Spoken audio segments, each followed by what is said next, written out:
একটি বোলের মধ্যে আধা চা চামচ করে মরিচ, হলুদ এবং গোলমরিচ গুঁড়ো নিয়ে নেব। 2 চামচ কর্নফ্লাওয়ার এবং আধা চা চামচ আদা রসুন বাটা নেব। সবগুলো উপকরণ সামান্য পানি দিয়ে পাতলা করে মিশিয়ে নেব।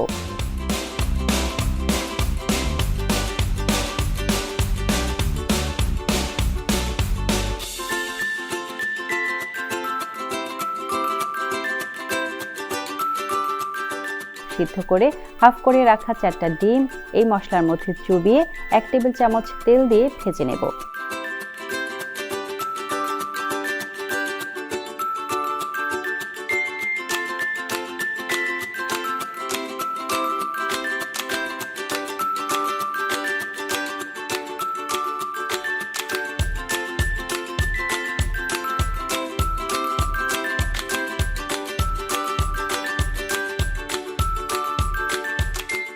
এক্সট্রা ফ্লেভারের জন্য কারি পাতা দিয়ে দেব কয়েকটা।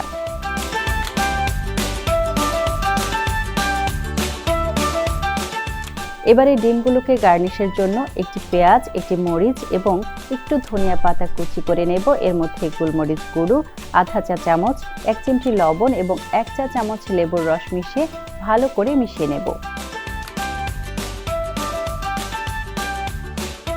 এবারে ভাজা ডিমগুলোর উপরে দিয়ে দেব। তৈরি হয়ে গেল ডিমের চা।